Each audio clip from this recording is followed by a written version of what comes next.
Good morning, everyone. I'm Dorothy Baumann-Polly. I'm a professor at the Geneva School for Economics and Management, and I'm directing the Geneva Center for Business and Human Rights. It's a center that supports companies in the development of business models that align profits and principles. We launched last year, and I've also since about 5 years been teaching in a program for commodity traders. I'm also teaching this year, and we're adjusting the format according to the health requirements. So I'm recording sessions with key stakeholders for the commodity trading industry. And today I'm pleased to introduce you to Romain Deveze. He works for the WWF. The WWF has a new focus on commodity trading, and Romain is directly involved. And so I'm keen to hear from him how he sees the commodity trading sector. Romain, please, warm welcome from all of us, and tell us a bit about your background, how long you've worked for the WWF, and what your work with the WWF and the commodity sector entails. Thank you, Dorothy. It's a pleasure actually to have this opportunity. So it's also a privilege to talk to professionals that I think have a really great challenge ahead. Trading in the current geopolitics and climate crisis context is something that must not be easy, and I think you all can make a big difference in your work. So I've been for the last 10 years dealing with sustainable sourcing strategies. I started working on the tea sourcing strategy of Unilever 12 years ago. And after that, I joined WWF to work on the market transformation model, which was a lot about building certification schemes to make sure that the market addresses the different issues, environmental issues in different production places.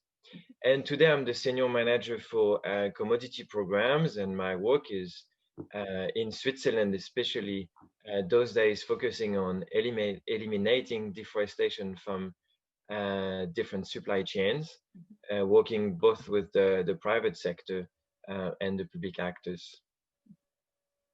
Great. You mentioned to me that you're working on a report focused on the commodity trading sector that will be published in November. Tell us a bit more about this report. So yeah, I mean, I can try to also make you understand why commodities are very important for WWF. First of all, if you look at the different statistics, I will not use statistics for the next 15 minutes, no worries. But I like to give some big numbers. I mean, 50% of all tropical deforestation since 2000 has been the result of forest conversion for commercial agriculture. And today, you look at different FAO reports, for example, we can see that 80% of the global deforestation is caused by the production of a few agricultural commodities, such as palm oil, soy, beef, cacao, timber, pulp and paper, and rubber. So, I mean, we know commodities today that provide a livelihood for millions of people, but has been also associated to a lot of negative social impacts, such as, land grabs, forced labor, poor conditions of employment, which fall far below the international norms and standards. The commodity sector is also interesting because it's highly concentrated, and you know much more than I do, with a few powerful companies that control the production and the processing stage of the industry. And when you see the big objectives of WWF today is to halt deforestation by 2030, there is no other choice than working with the market and commodities, especially commodity trading and production and transformation. So we have built a strategy which is part of the market practice. WWF has looked at different drivers of conservation, and the market is definitely a key driver, along with finance and governance. And we are really focusing on driving system change. And we have three main objectives for the market practice, which is to reduce the demand for illegal products, illegal wildlife trade, that are pushing species toward extinction. we try to shift the demand and the supply chains for commodities and services towards more sustainable and responsible services. And the third objective is to increase the demand and investment for sustainable products from community enterprise that can support local conservation efforts. So how do we do that? I mean, we have different ways of working, and you can see WWF is quite collaborative with also, I mean, could be with trading industry, with retailers, with private sectors. We try to build new business models and innovation alongside, I mean, tools like, certifications like, FSC or SPO or TRS that have been created. We invest in geospatial data. We do a lot of ranking initiatives, scorecards that rank companies among themselves. We also try to engage with companies into landscapes, which means that we try to go along the supply chains with them and try to see how they can have a better impact where they source the raw materials. So this is all to say that, I mean, commodities is a key focus for us. We do have clear strategy to engage with the markets. And of course, I had to get a few numbers for Switzerland. And this is where the report comes from, because when I joined in January at WWF Switzerland, we were questioning about where to start, how to start, with which commodities are really impactful in the landscape, in the context of Switzerland. So we got a few facts. I mean, I don't know if I will not spend too long on that report, and it's not published yet. It's going to be published in November.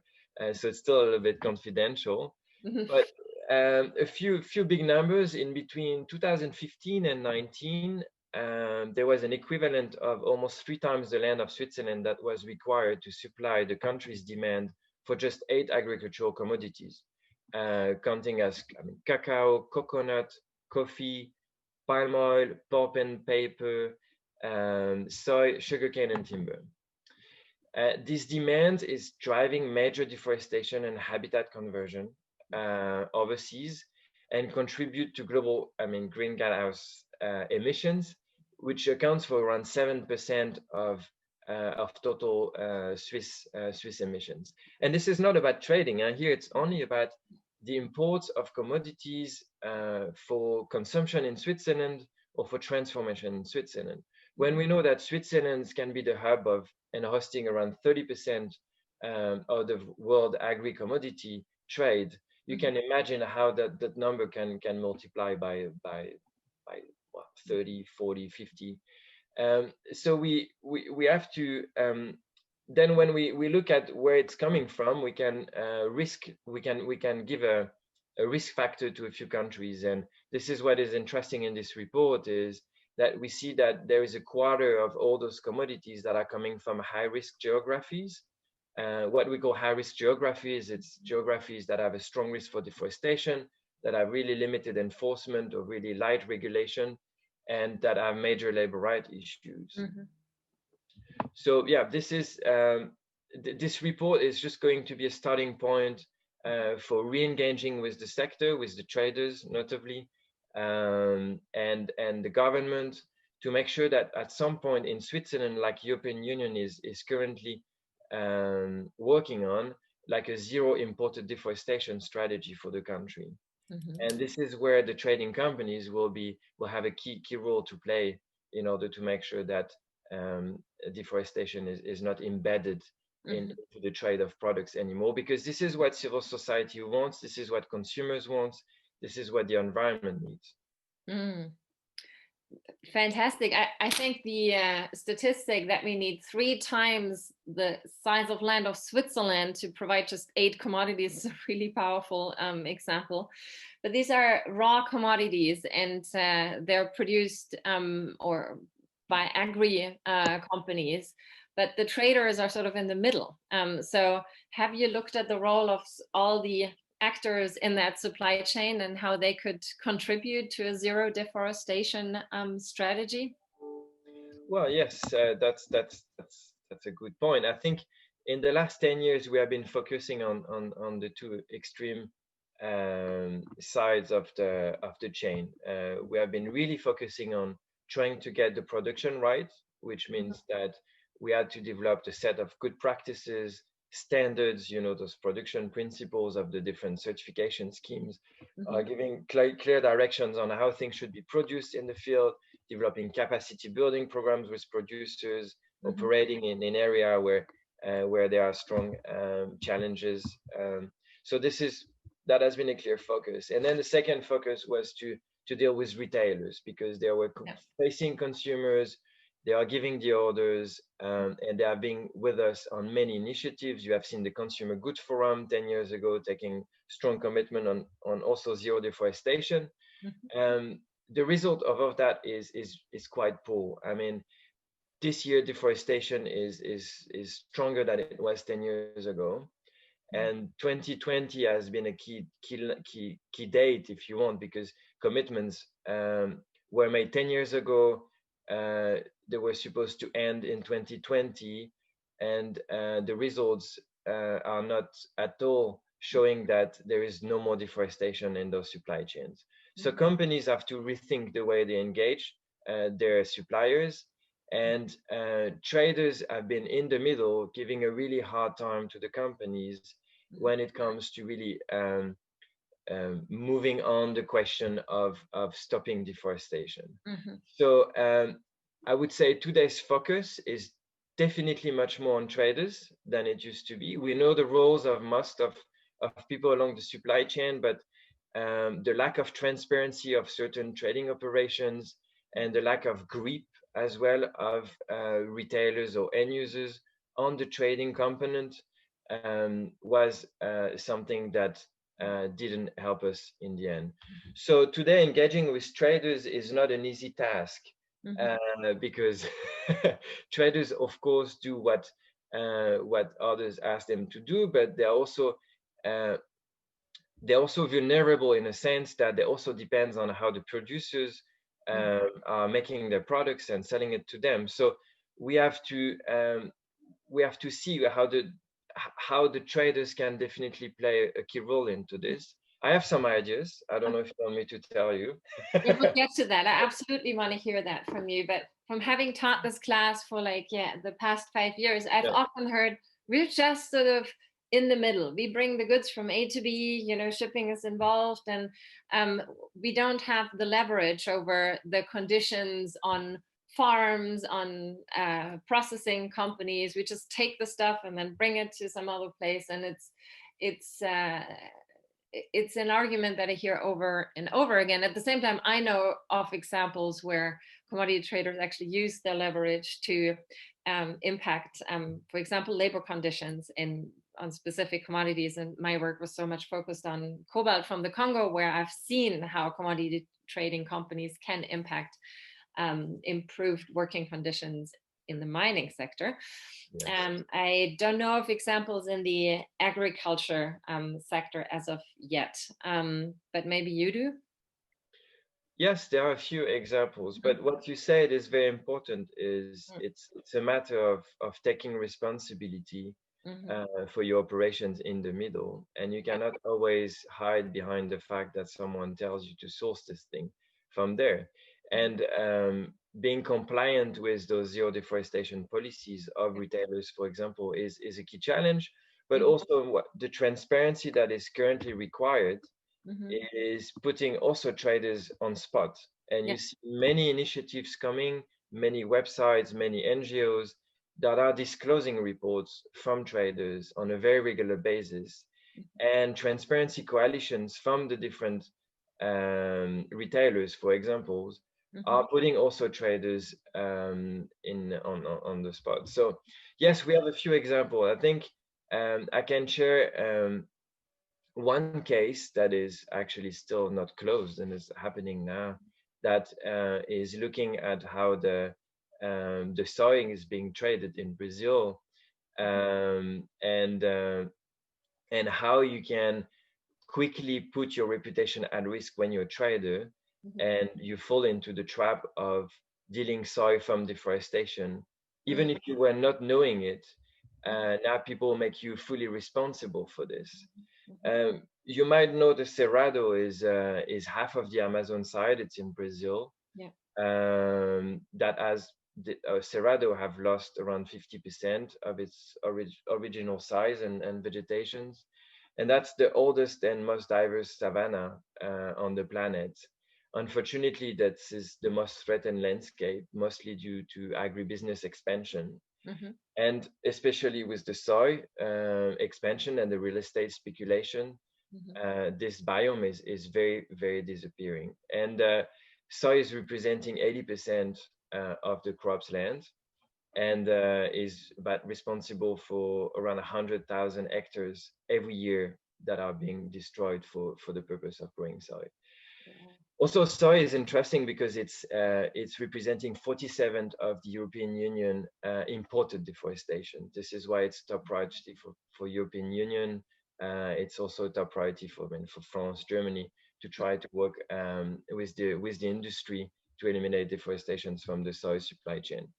The developments. Can I ask a very basic question in between? Is it possible to produce the amounts of goods in, let's say, those 8 commodities that you referred to at the beginning in the context of Switzerland without further deforestation? Yeah, it is. Okay, so it's not a question of we don't have enough farmland. No, it's not. It's not a matter of the current availability of arable land. It's a matter of looking at the various practices and the productivity levels.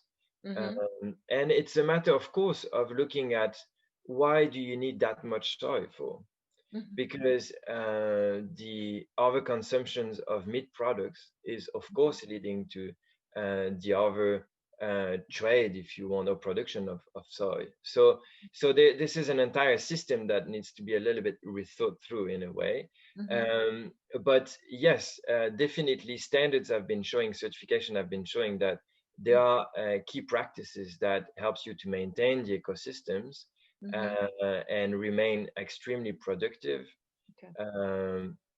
And yeah, so that's, let's say that this is feasible, but demand should not grow too crazily. And if demand grows too crazy, it's because, again, our food systems here in Europe are maybe not really at the levels that we should expect. We eat too much meat and we eat too much proteins, and we have to go back to a bit more qualitative and balanced diets. Definitely, it's the same for palm oil. When people are asking whether we can produce palm oil without deforesting. Yes, this is the highest yield we have in any oil productions, and we can never replace palm oil by any crops, because otherwise we have to maybe deforest 2 times the size of France if we wanted to switch palm oil to sunflower oil. But definitely there is a question about the intake of oil per capita that is too high, and because usually of transformed products that are highly consumed. But that's another question. But here in Brazil, I think it's what is interesting in this case about Cerrado being a top priority for conservation NGOs, the government being crazy to open the markets and incentivize agribusiness to produce more soy, is leading to a disastrous situation. Last year we had the biggest traders of Brazil, including international traders like Cargill, getting together and trying to and committing actually to find a solutions to stop deforestation in Cerrado. That was really welcome. That was 10 years of work of different organizations to bring traders together for the first time and develop the mechanisms where farmers will be compensated for eventual loss of yield when they have to maintain 30% of forest on their land. The traders were, in a way, subsidizing them for keeping that forest intact. This year in February, the Traders Association of Brazil has announced that they are killing these mechanisms. They withdraw it, and that created so much trouble.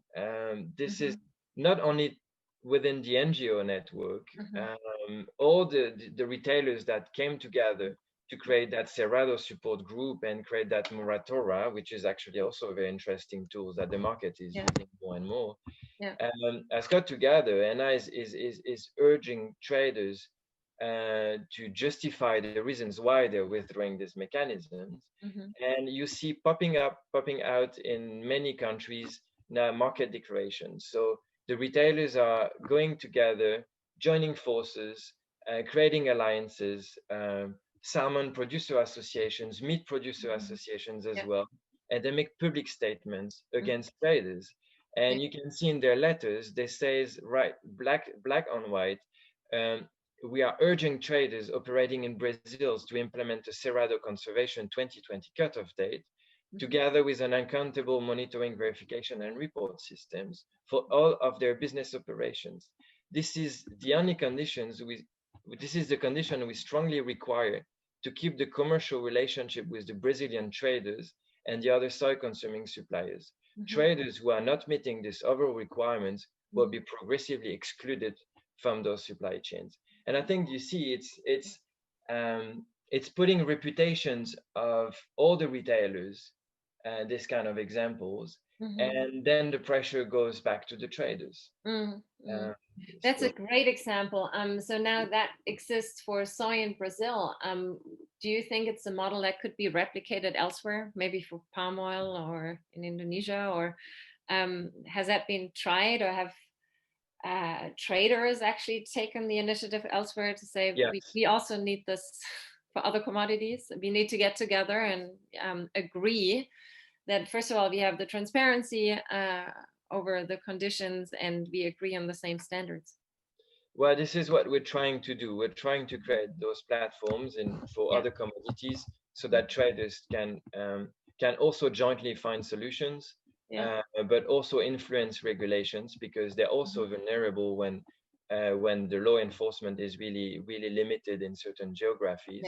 So yes, definitely this is something that WWF is aiming for. But you also have national associations like, for example, the Swiss Palm Oil Network or the Swiss Soya Network that are also bringing traders on board and creating those commitments and making sure that they can jointly succeed into this.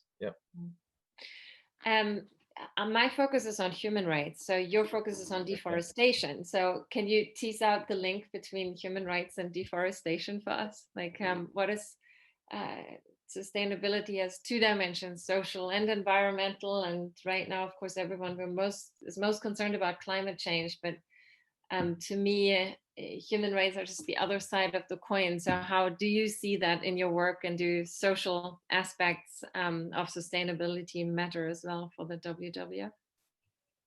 Well, it's a good question. I think you know the answer better than I do, Dorothy, I'm sure. Sure. I worked on that a lot. I mean, when you keep people into poverty, of course, there are lots of human rights violations, and I do think this is the current systems we're working in different countries. For WWF, the main objective is that people live in harmony with nature. So it's by no way we're trying to take people out of their context. I think for human rights, this is happening. Human rights breaches, you've seen most of the reports usually coming from investigations into the trading business focusing on human rights. I think Public Eye is a great NGO in Switzerland that is compiling reports against trading practices and showcasing terrible stories of breach of human rights. For WWF, when we work in production countries, we do care a lot for the communities. We do care a lot about their rights. We have developed a lot of mechanisms like the free and prior consent, FP mechanisms that are in place for any project that we build. And in the last 5 years, we have developed what we call the landscape approach.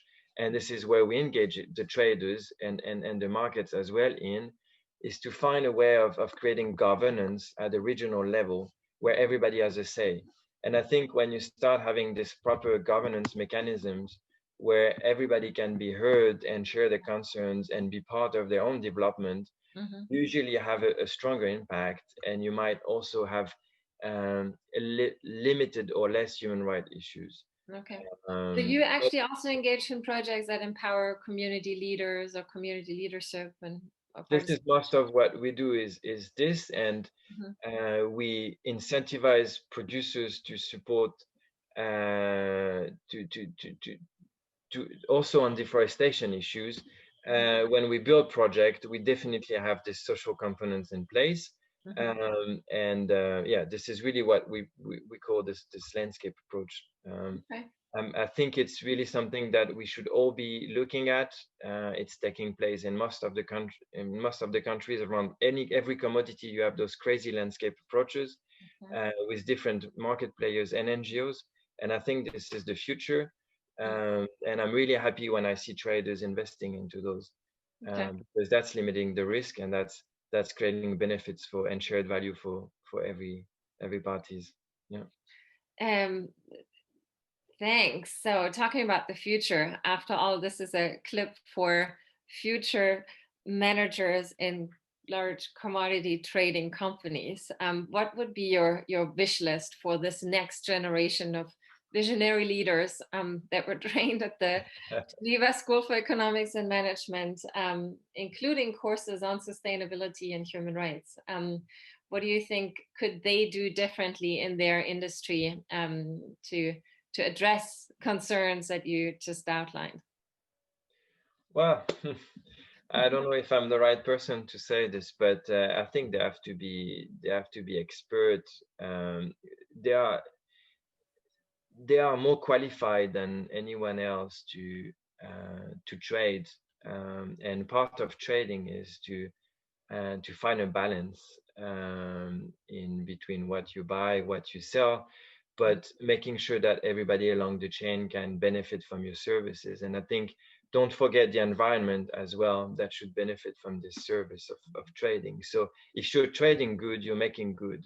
And I think for me, this is our generation is fully aware now. This is a completely different place than when we started to work 12 years ago on those issues. Now, we cannot say that we ignore the risk. They're all on the table, so we have to deal with them, but we're also all responsible for finding solutions. So I would really uh, encourage all of you to be also sustainability players. These are not NGOs anymore that are working in isolation on those topics. Everybody has as a piece on his table, and being transparent. I think there's no harm anymore to share your concerns, to share the risk that you see.